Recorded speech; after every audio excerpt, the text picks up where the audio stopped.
Alors nous sommes aujourd'hui, donc jeudi, on est le 16 Heshvan et nous sommes arrivés d'Af Kafbet de Nida Kafbet. On est à la troisième ligne de Rava Amar.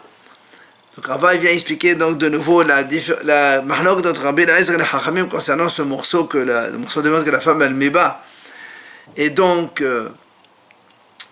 Rava dit comme ça, on a déjà vu une explication sur le Rabaye. Et Rava dit en fait la mahlok c'est pas donc tout le monde pense aussi que c'est pas la façon d'une femme de voir du sang dans un morceau de viande qu'elle donc avorte. Alors c'est quoi la mahlok ici entre les deux? On avait déjà cette mahlok, donc il dit que la femme elle est tahor, c'est-à-dire est-ce que le simple fait que le sang passe par l'utérus, le makor donc, c'est tamé, oui ou non? Rabbi Eliezer savar isha tehora vedam tamé. Rabbi Eliezer lui dit donc Tanakama, c'est la femme, elle est, même si on dit qu'elle est tehora donc de Nida, puisque ce morceau-là, il n'est pas du sang, il n'y a pas du sang. Comme il est passé par donc le makor, alors il est tamé de toute façon. Donc c'est pour ça que lui il a dit que la femme elle est tamé. Par contre, Hachamim et Rabbanan savent les Isha Tehora Makor Mekomot Tahor. Hachamim, eux, ils disent non. Même si ça passe par le Makor, eh bien, c'est quand même Tahor dans la mesure où il n'y a pas donc du sang dans ce morceau, alors elle est Tehora la femme. Voilà donc la mahlok entre Rabbi et Hachamim. Quelle que soit la nature du morceau? Oui. Ba'a mene Rabba me Ravuna. Maintenant, Rabba, il pose la question à Ravuna, autre chose complètement différente. Alors, de nouveau, il faut expliquer que chez l'homme, quand il a une perte séminale, il est tamé. Maintenant, nous, on sait que la perte, dans le passage, c'est marqué, quand elle sort de lui. Alors, il dit ici, imaginons quelqu'un, il a rentré, on va dire, un coton-tige, et quand il a sorti, il a vu qu'il y avait des pertes séminales sur le coton-tige. Alors, Rabba pose la question, est-ce qu'il est tamé, oui ou non? Pourquoi? C'est quoi la question? Mao, il dit, est-ce que Mimeno Amar Hamana, puisque la Torah dit, c'est Mimeno, de lui, la Torah, elle dit, quand ça sort de lui, ça veut dire de sa chair. Et non pas toi, tu le sors avec un coton-tige. Il faut que ça sorte de elle-même. Ou Dilma, ou bien non, tu me dis, ou bien tu me dis non, la Torah dit, elle sort de lui, c'est pour nous dire que tant qu'elle est encore à l'intérieur, l'homme il n'est pas tamé. C'est pas comme la femme quand elle saigne, même si le sang il est encore à l'intérieur, elle est tamée. L'homme il ne devient impur que quand la perte elle sort dehors. Donc c'est pour ça qu'on a remarqué Memenu. Et du coup, même si tu rentres à coton-tige et tu le sors avec donc des taches de perte, alors l'homme il est tamé. C'est donc la question qu'il lui pose. Amale, il lui répond Ravuna. Il lui dit, t'es pour les il lui dit, de toute façon, même sans ta discussion, il ne peut pas être tamé l'homme. Pourquoi? Parce que nous, on sait que quand est-ce que l'homme il est tamé? Seulement quand la goutte de perte, elle sort, elle doit, le volume doit donc être comme le volume de l'orifice donc de l'organe de l'homme. Or, si tu sors avec un coton-tige, forcément, il y a moins que le volume de l'orifice. Donc déjà comme ça, il n'est pas tamé. Alors vient le Gemara lui pose la question, il dit les mêmes là, Denorea Have.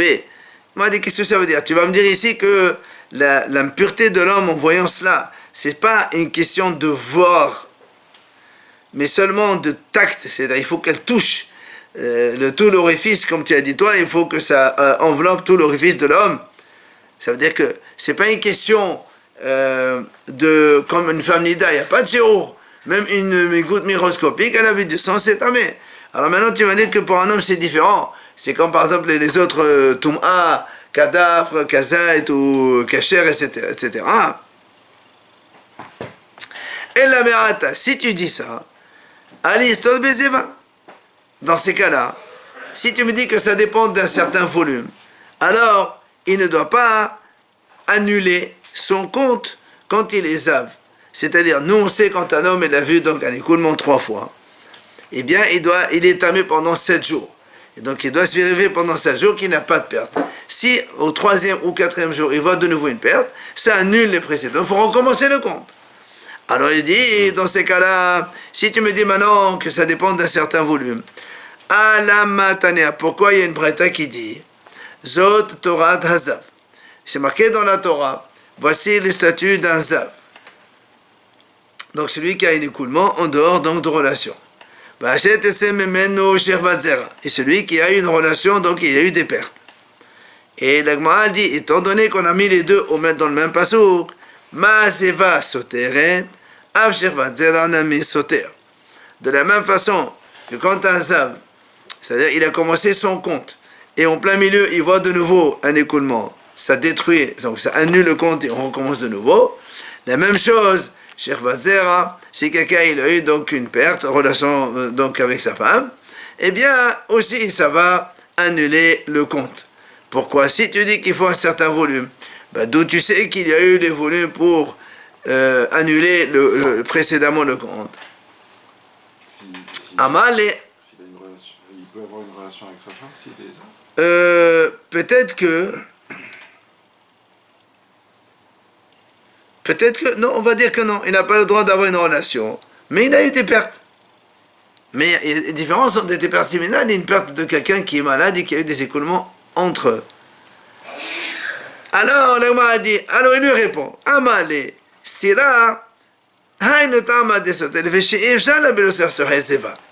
il dit non, annuler, c'est sûr que ça annule. Tu sais pourquoi?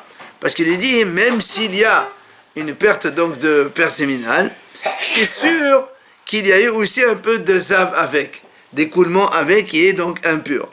Donc c'est pour ça que ça annule. Il faut recommencer. Voilà. Alors il lui dit, si tu dis ça, d'accord, alors si tu me dis que le Shervat Zera, ça a le même statut que Zav, et donc si un homme en plein milieu de compte, il a vu Shervat Zera, et comme tu m'as dit, parce qu'il y a un peu de Zav aussi, alors ça annule le compte. Alors normalement ça devrait annuler tous les jours qu'il a compté le monsieur auparavant, et recommencer de nouveau depuis le premier jour. Pourtant, à la matania, pourtant il y a une braïta qui dit, Zot Torah Tazav, comme on a amené tout à l'heure le pasuk Mina Torah, et on a dit Ma'aseva soter de soter. De la même façon que si un homme il est en train de compter les 7 jours, il voit donc un écoulement, il annule le compte, il recommence. Là aussi, on a dit aussi les pertes séminales aussi, c'est pareil. Ah, la Braïta elle continue là-bas, elle dit et Ma'aseva soter kosheva, Shervazel anami soter kosheva. Est-ce que tu vas me dire de la même façon que quand on a un écoulement, ça annule tous les 7, il faut recommencer les 7 jours? Et alors donc, les pertes séminales aussi c'est la même chose. Talmud Lomar, letum ava. C'est pour ça il lui a dit, c'est marqué dans la Torah, letum ava, c'est-à-dire quoi? El lechabah el mashamud bah. C'est-à-dire dans la Shervat Zera, dans les pertes séminales, tu ne dois appliquer que ce que la Torah dit. Quoi? Soteret yom echad. Étant donné que dans Shervat Zera soter, c'est-à-dire que s'il a vu une perte séminale un jour, eh bien, c'est que ce jour-là qui est annulé, et le lendemain, elle reprend la suite du compte des précédents. Donc tu vois bien que c'est pas... Et si tu me dis qu'il y a un zav dedans, alors ça doit annuler donc totalement. Donc c'est pas raisonnable ce que tu dis. Amal, il lui répond. Il lui dit, Gzerat hakatuv. Ça, c'est la Torah qui a décrété comme ça. Quoi? Zivag mura de la baba shavazera stotet kosheva. Ça sera zivad de la baba shavazera la stotet aliyom echad. Il lui dit, quand il y a un zav, donc un écoulement vrai, réel, c'est comme ça la Torah a dit que quand un homme est en train de compter 7 jours, et en plein milieu de 7 jours, n'importe quel jour des 7, il voit de nouveau un écoulement, il va annuler tous les jours précédents, il recommence donc pour compter 7 jours.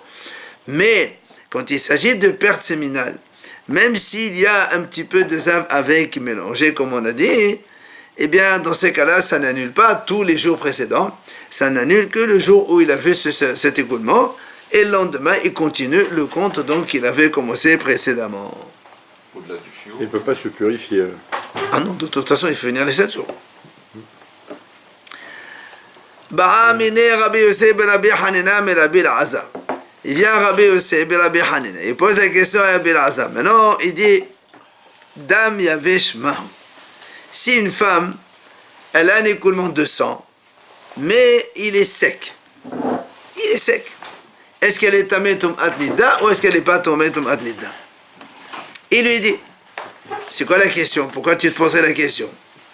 Il dit, comme il y a marqué dans la Torah qui yazouf zov damar, la Torah dit quand il coule ce sang. Yazouf c'est couler. Donc, donc il faut qu'il coule. Quand s'il coule, il faut qu'il soit là. Donc là, il y avait ça. Donc on va déduire de là. Seulement quand le sang il est humide et donc liquide un peu, c'est là où la Torah elle parle que la femme elle est donc te met anida. Mais s'il est sec, non. Ou bien, ou bien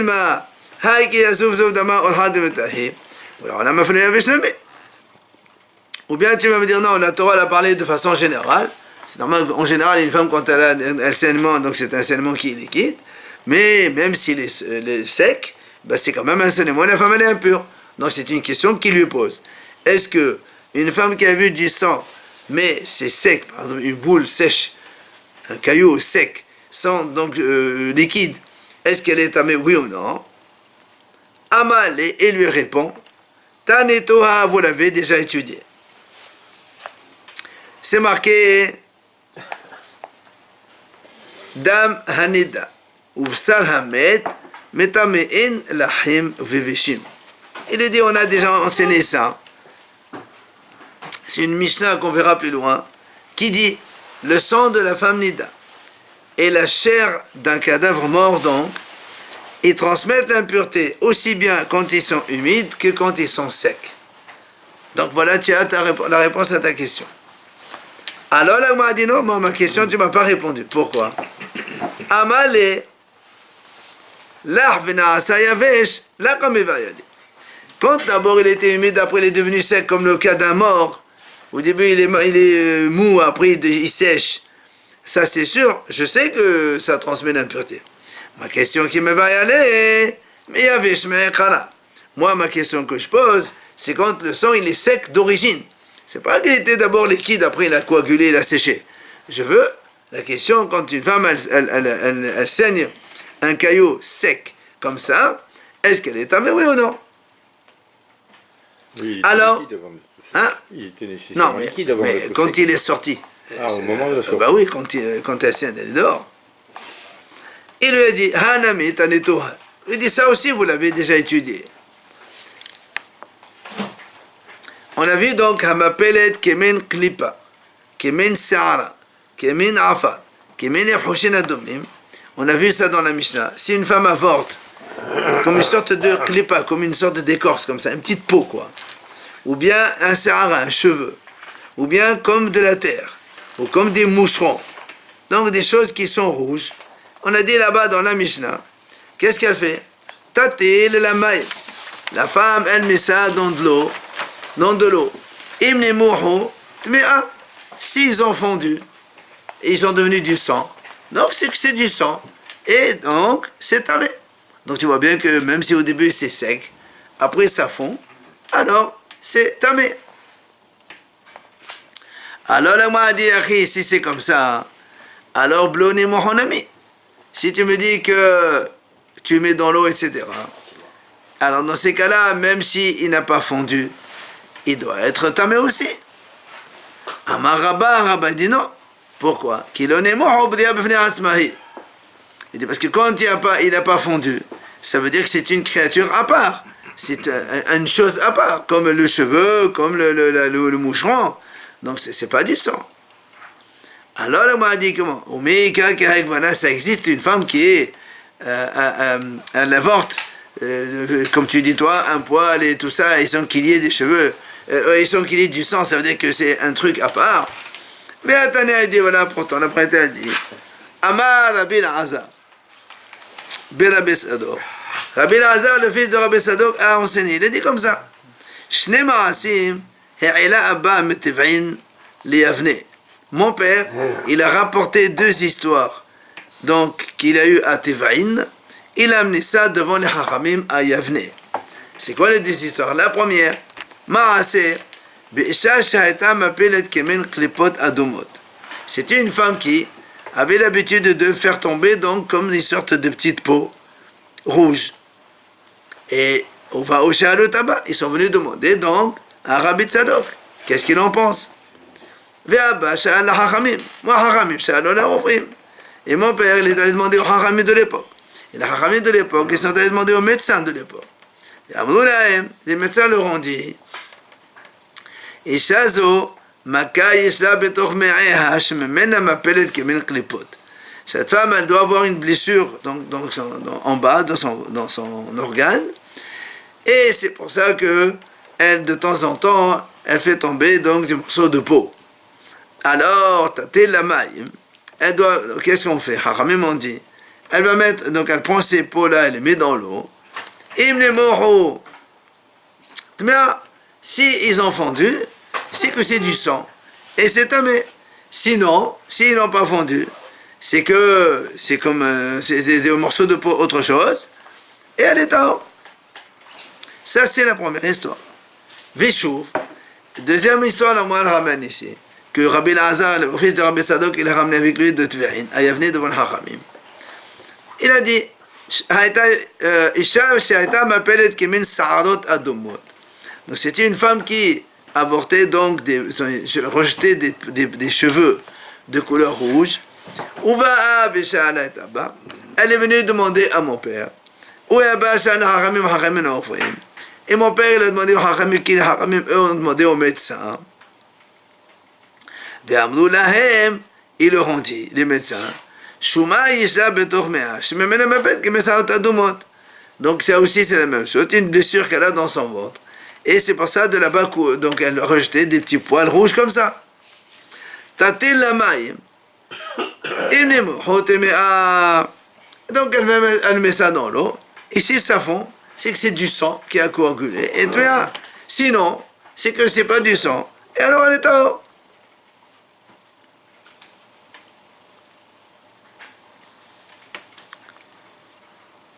Donc, quand on a posé la question, est-ce qu'il y a des possibilités que la femme elle fait des choses comme ça, on a dit, oui, monsieur, voilà la boîte, on a ramené ici deux histoires. Amar Rishakish. Il vient à Rishakish et nous enseigne. Il nous dit, Upfoshrin, c'est-à-dire, quand on veut vérifier, on a dit, on met ça dans de l'eau et on voit si ça fond ou pas, il faut mettre ça dans de l'eau tiède. Et c'est là où on voit que si ça fond, tu ne peux pas mettre ça dans de l'eau froide. Il faut que l'eau soit tiède, et tu mets là-bas les petites peaux, les petits cheveux, tout ça, et là-bas tu vérifies si ça fond ou pas. Si ça restait dans le froid, ça ne fait pas. Ça marche pas. C'est pas un test. Non, et des pocherines, tièdes. Il y a d'ailleurs une braïta qui dit aussi que quand on met ça dans de l'eau tiède pour vérifier si c'est donc ça fond ou ça fond pas. Rabban Shimon ben Gamliel omer, mais ma'achato be'adok al gabet seporim. Rabban Shimon ben Gamliel lui il dit, elle n'a pas besoin de mettre dans l'eau. Comment elle fait? Elle dit, et il met du crachat donc sur son ongle, cette femme là, et elle met cette chose qu'elle a rejetée là-bas et elle l'écrase. Et si ça fond, alors c'est du sang. Sinon c'est que c'est quelque chose et elle est en haut. Alors la Gemara dit, Maï benaïm, c'est quoi la différence entre les deux? Amaravina, c'est-à-dire si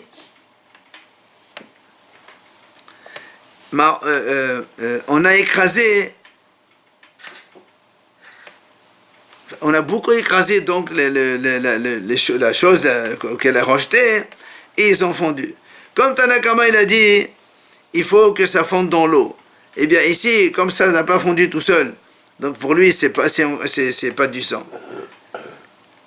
Et alors que, selon Rabban Shimon ben Gamliel, lui qui a dit, ça suffit d'écraser sur l'ongle, elle a écrasé, ça a fondu, pour lui, donc c'est bon, elle est hors la femme. pardon, si elle a fondu, c'est du sang. Et donc elle est tamée. La Gemara dit, de nouveau on pose la question. Puisqu'on a dit on va les mettre dans de l'eau tiède.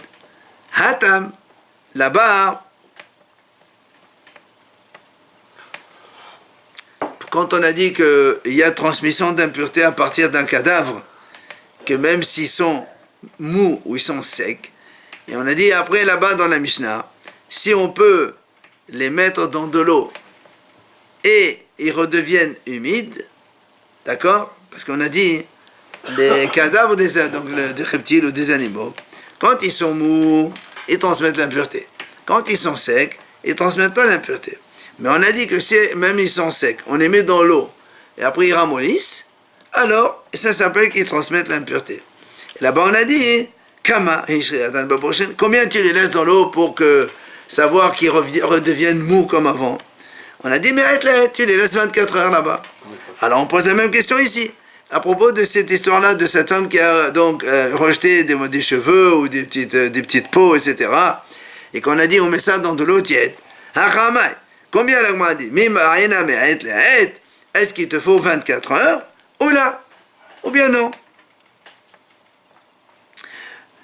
Parce qu'on va dire, parce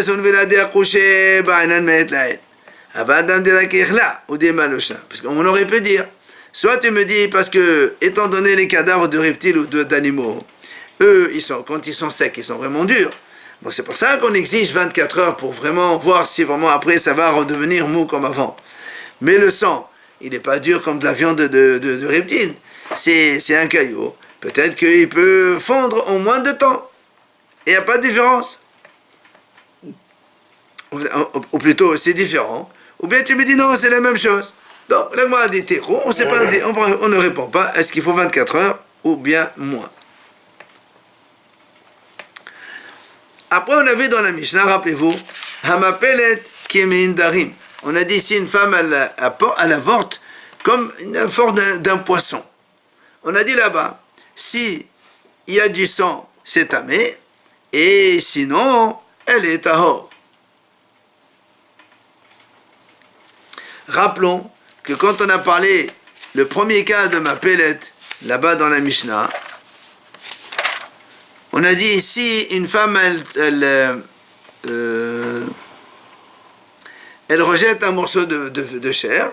On a dit, s'il y a du sang, elle est tamée, s'il n'y a pas, elle est tahor. Mais Rabbi Yehuda, il a dit non. Qu'il y ait ou qu'il n'y ait pas, elle est toujours tméa. Alors la Gemara a dit, pourquoi Rabbi Yehuda ici, il n'a rien dit? Il n'a pas dit Rabbi Yehuda, non. Qu'il y ait du sang ou pas de sang, elle est toujours tamée. Pourquoi ici, il n'a pas été cholek dans le poisson? Alors, Amar et Shachish, mais Mahnoret Sinu, il y avait la banane. Et Shachish dit effectivement, là aussi, le Rabbi Yehuda, il est cholek comme là-bas en haut. Mais là, on a donné l'avis des Hachamim. Ça veut dire, on t'a donné au début que Rabbi Yehuda, il est cholek. Hachamim disent, si cette chose-là, elle est accompagnée du sang, la femme, elle est impure, sinon, non. Et Rabbi Yehuda, il dit non, qu'importe, c'est indifférent qu'il y ait du sang ou pas, donc de toute façon, elle est tmée à la femme. Et dans la suite aussi, la même chose, on n'a pas besoin de te répéter. Ça, c'est la vie de Rish Lachish. Rabbi Yochanan Amar, Rabbi Yochanan, tu dis non. Avilotema Rabbi Yehuda. Je peux te dire que là, Rabbi Yehuda, il est d'accord. Tu vas me dire pourquoi elle est d'accord ici quand elle a avorté le poisson et pas quand elle a avorté un morceau de viande. Alors il te dit, tu sais pourquoi là-bas, dans la viande, que la femme elle a avorté un morceau de viande, Rabbi Yehuda, il n'est pas d'accord avec les Haramim, lui il dit qu'importe, c'est qu'il y ait du sang ou pas, elle est toujours tamée la femme. Parce que parce que c'est la façon habituelle du sang de coaguler et de devenir un morceau comme ça de viande. Aval bria la have. Mais que le sang se transforme en poisson, on n'a jamais vu ça. Donc, ça peut être que du poisson et non pas du sang. C'est pas ça que Rabbi Yehuda il dit. S'il y a du sang accompagné, il est d'accord comme les Hachamim, elle est accompagnée du sang, c'est tamé. Sinon, elle est tahor. Alors, vient la Gemara dit, selon l'autre version qu'on a expliqué dans la Gemara, que Rabbi Yochanan dit que la mahlok est entre Hachamim et Rabbi Yehuda, que on a vu ça hier, Belodam. On dit que la mahlok, c'est est-ce que une femme peut accoucher sans saigner, oui ou non? Donc on a dit que la mahlok de Chachamim et Rabbi Yehuda c'était cela. Et l'Agma a dit dans ces cas-là, les flog namé d'Abedabéa. Alors dans ces cas-là, on pose la même question, pourquoi Rabbi Yehuda il n'est pas holek ici? C'est-à-dire que tu dis que la femme, elle a avorté comme une sorte de poisson. De toute façon, selon Rabbi Yehuda, on a dit là-bas qu'une femme ne peut jamais accoucher sans saigner. Donc même si tu ne vois pas du sang, de toute façon, elle doit être impure. Donc Rabbi Yehuda, il doit dire la même chose ici. Pourquoi ici Rabbi Yehuda, il n'a rien dit? Le placenta, nécessairement. L'accouchement, il s'arrête avant. Non, il faut attendre tout. Il faut attendre tout de toute façon. Si le placenta s'en va, ça saigne. Mais justement, on parle de cas où une femme, elle accouche sans saignement. À l'époque, si on pose la question, c'est que ça arrive. Ça existe. Alors là, on m'a dit, celui qui donne cette version-là, comme quoi Rabbi Yehuda, lui aussi, il dit qu'il est impossible qu'une femme elle avorte, donc l'organe il s'ouvre et qu'elle ne saigne pas. Et lui, il est obligé de répondre, comme on a dit au début. Donc on est obligé de dire qu'en fait c'est une mahlok. Et la Mishnah qui a parlé du poisson, elle n'a amené que la vie des Hachamim seulement. C'est-à-dire que les Hachamim ont dit seulement, si la femme, quand elle a avorté cette espèce de sorte image de poisson, eh bien, si elle a saigné, elle est tamée, si elle n'a pas saigné, elle est hors. Et là, on est obligé de dire que Rabbi Yehuda, il n'est pas d'accord avec eux. Et lui, il dit qu'il y ait du sang, qu'il n'y ait pas de sang, donc c'est tamé. Après, on a dit à ma pellet qui met une behema. On a dit dans la Mishnah, si une femme, elle avorte une espèce d'animal, une forme d'un animal, ou d'une volaille, ou d'une bête sauvage, tout ça, on a dit dans la Mishnah, si cet être vivant-là, il est mâle, alors la femme, elle va rester impure, comme si c'était avorté un garçon. Donc 7 jours d'impureté, 33 jours de sang pur. Et si maintenant, cet animal, il est femelle, ou cette volaille, il est femelle, la forme d'un animal ou d'une volaille. Et si c'est une femelle, on a dit que la femme, elle reste 14 jours, comme pour une fille, et 66 jours de sang pur, comme pour une fille. Amar Rabbi Yehuda, Amar Shemuel, Maïta Amar de Rabbi Meir. Donc tout ça, c'est Rabbi Meir qui a dit ça. Il vient Rabbi Yehuda, on a dit, il explique quelle est la raison de Rabbi Meir, quel rapport avec... Tu veux faire compter à la femme comme si qu'elle a avorté un garçon, une fille, alors que c'est un animal. Quel rapport? C'est un vrai animal ou seulement la forme? La forme d'un animal. Mais c'est pas un vrai animal. Mais c'est pas un garçon. Alors comment tu veux faire? Imagine, elle fait je sais pas moi, un petit chaton, la forme d'un petit chaton, et toi tu dis voilà, c'est comme si c'était un garçon. Quel rapport avec un garçon? On n'a pas dit qu'on prenait le plus sévère des deux? Hein? On n'a pas dit qu'on prenait le plus sévère des deux hier. Ça c'est quand on sait pas. Mais là, alors c'est quoi? On sait pas. Tu sais bien, un chat femelle, un chat mâle, on sait ce que c'est. Un chat mâle. C'est un vrai chat. Et c'est la forme d'un chat. C'est la forme. Mais donc, c'est la forme, s'il a la tête d'un chat et le corps d'un chat et après l'organe mâle d'un chat, ça y est. Donc c'est un animal. Et alors comment, c'est ça la question, comment ça se fait que Rabbi Meir dit, on considère comme si qu'elle a accouché un garçon? Quel rapport avec un garçon maintenant? Alors Nagman répond, tu sais pourquoi Rabbi Meir il a dit, on les fait compter comme pour un garçon? Il dit parce que pour l'animal, il y a marqué le mot Vayetzer. Hachem a créé. Le mot Vayetzer créé. Il y a marqué dans le passage Vayetzer Hachem nehemet hayat hasadeh. La bête, donc Hachem il a créé la bête. Il y a marqué aussi Vayetzer Hachem nehemet ha'adam. Le même mot pour l'homme que pour l'animal. Alors c'est pour ça que Rabbi Meir il a dit, c'est un animal. C'est comme si c'était un humain. Si c'est un poisson, tu n'as pas de sexe. Attends. On a dit la me'ata hamapelet dmut tanin tehemot me'aleda. הואיל ונאמר בו ישראל כאדם, שנאמר בוודאי נאמר התנינים הגדולים. הגמרא a posé une autre question. Elle dit, si tu me dis que comme il y a marqué le même mot que les animaux, alors la femme elle est tméa comme pour un garçon ou pour une fille, alors dans ces cas-là, pour les poissons, elle devrait aussi être impure. Nous on a dit pour les poissons, la femme elle n'est pas impure. D'accord? Et dit pourquoi? Parce qu'il y a aussi marqué le mot créé dans les poissons. Il y a marqué Vayivra Elohim et Atanim Magedolim. Vayivra il a créé. Alors l'Agma lui répond, elle dit non, Amri, on répond, Danin, Yitzira mi Yitzira, Ve'ed Danin B'de'a mi Yitzira. Chez l'homme, il y a marqué Vayitzer, ça veut dire aussi créer.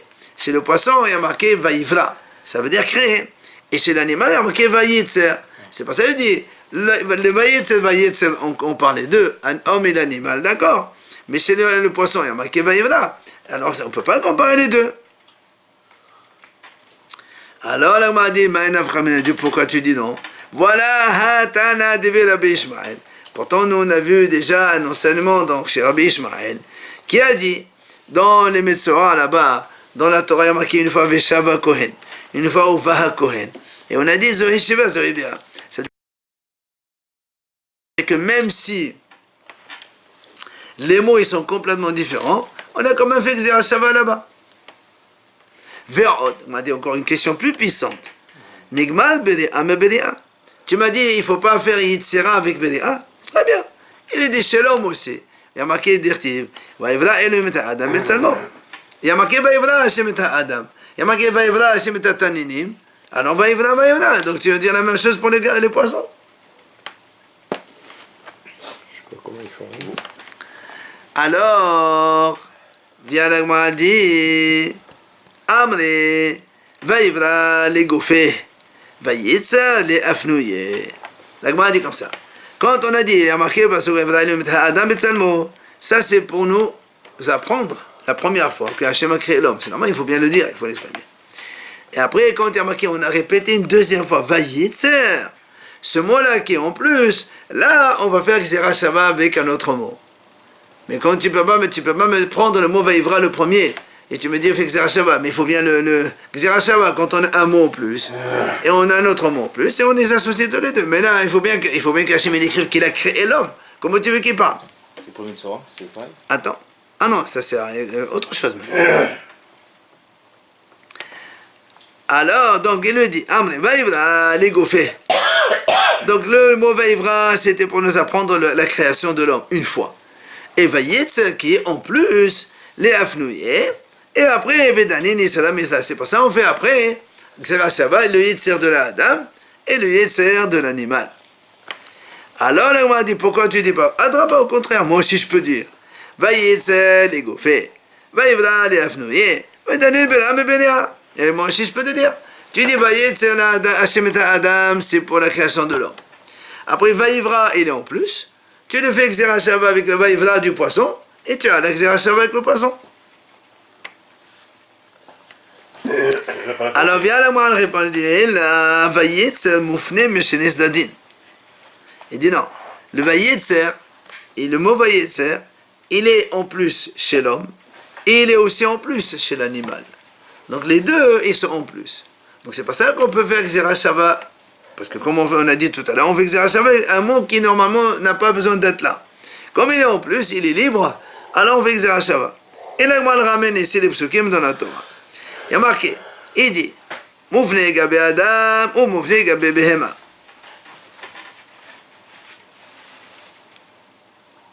Donc voyez, c'est les Mouvne gabe Adam ou Behema.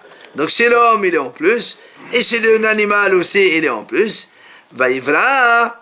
Le mot Vaivra, Gabe Adam Moufne, Gabe Taneni, mais non Moufne. Il dit chez l'homme il est en plus, mais chez les Taneni, mais il n'est pas en plus. Parce que même si tu dis qu'il y a marqué Vaivra chez l'homme, et il y a marqué Vayitzer, d'accord? Vayitzer, donc tu dis pour la création, et Vaivra il est en plus. D'accord? Mais chez le poisson, il y a marqué une seule fois Vaivra, il n'y a pas un mot en plus. Donc c'est pour ça qu'on compare avec l'animal et non pas avec le poisson. Alors on m'a dit, c'est quoi le mot en plus que tu m'as dit il y a chez l'animal?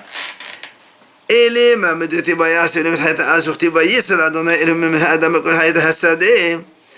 tu me dis, parce que chez l'animal, il y a marqué, Hachem il a créé la bête de la terre. Donc ça c'est pour la création. Et après Vayitzer, ça c'est le mot en plus.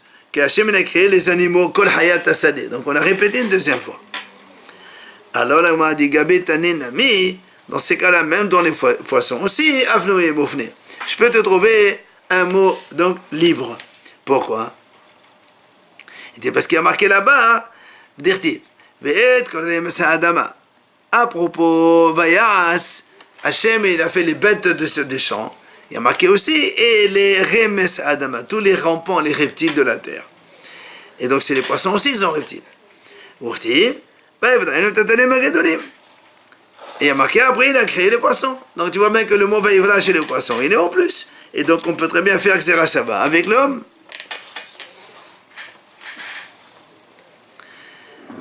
Alors l'Agman répond. Elle dit non. Quand la Torah a dit qu'Hachem a créé les bêtes sauvages et les animaux et les reptiles de la terre, il y a marqué de la terre, il n'y a pas marqué de la mer. Donc ça, il ne concerne pas les poissons du tout, il concerne les serpents et tous les rampants au sol, pas dans la mer. Donc, tu vois bien que chez l'homme et chez l'animal, il y a un mot libre, donc c'est pour ça qu'on fait Xera Shava entre les deux. Mais chez l'homme et le poisson, il n'y a pas un mot libre. Donc on ne peut pas faire Xera Shava avec le poisson. Donc c'est pour ça que la Mishnah a dit, seulement quand une femme avorte une forme d'un animal ou d'une bête sauvage ou d'une volaille, c'est là qu'on va voir si les mâles ou les femelles, et on applique à la femme les puretés et impuretés du garçon ou de la fille, mais pas quand il s'agit de poisson. Viens maintenant, la Gemara dit, la Gemara dit, mais quelle est la différence? Qu'il soit libre d'un seul côté. C'est-à-dire, un mot, il est libre d'un côté, même s'il n'est pas libre de l'autre côté. On peut faire Xera Shava.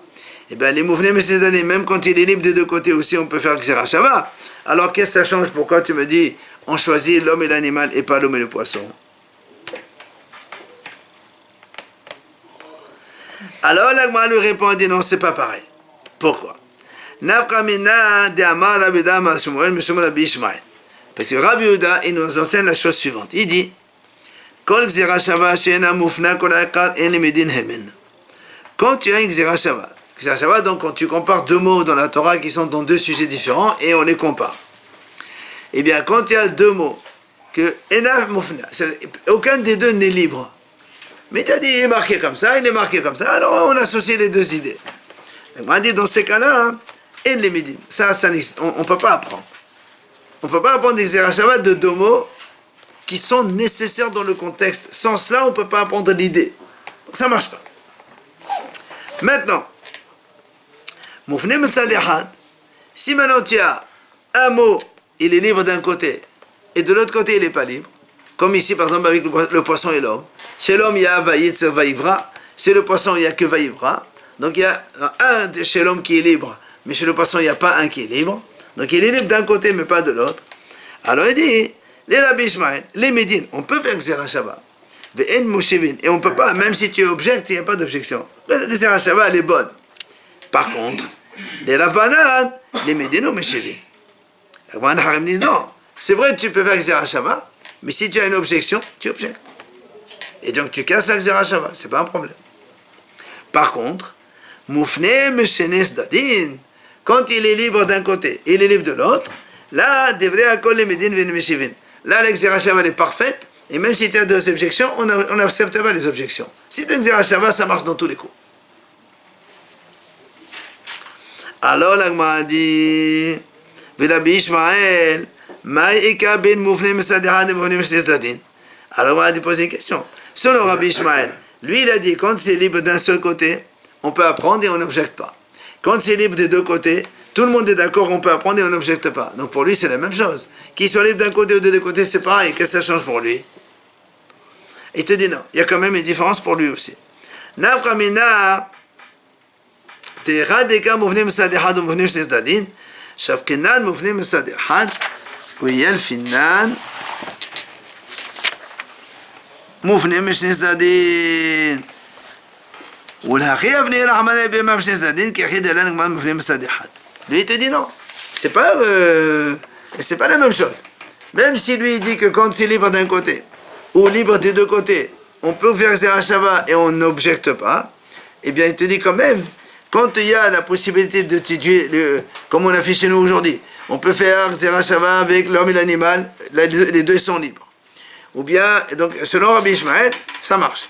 Et quand il y a Vaïvra chez l'homme et Vaïvra chez le poisson, mais chez l'homme il est en plus, chez le poisson il n'est pas en plus, selon Rabbi Ishmael, aussi on peut étudier, on n'objecte pas. Mais seulement il te dit lui, quand il y a deux possibilités comme ici, eh bien on va choisir la Xera Shava dans laquelle il y a Moufne Meshezdadin. Il te dit, Shafkinan, on laisse tomber Moufne Meshezdadin. C'est quoi Moufne Meshezdadin? C'est-à-dire des libres des deux côtés. On préfère celui de l'homme et l'animal, où les deux ils sont libres, les deux mots. Voilà, c'est pour ça d'ailleurs que la Torah, elle a donné un mot supplémentaire chez l'animal, justement, pour ne pas que Dieu apprenne le poisson. Et donc c'est le Rabbi Ishmael, donc là aussi ça marche chez nous aussi. Mais il n'a pas répondu le poisson, si c'est Non, on a mâle dit, ou femelle. Si elle est justement, on vient de dire qu'on n'a pas besoin, on ne peut pas comparer, puisque alors, si elle accouche d'un poisson, qu'est-ce qu'il fait? on a dit s'il y a du sang, elle est tamée, s'il n'y a pas du sang, elle est hors, c'est tout. On ne fait pas c'est appliquer pas à la un femme mâle Touma, femelle. non. Il n'y a pas un mâle femelle, c'est pareil, c'est parce qu'il n'y a pas, on ne peut pas comparer avec l'être humain. C'est comparable. Ok? Exact. Merci beaucoup.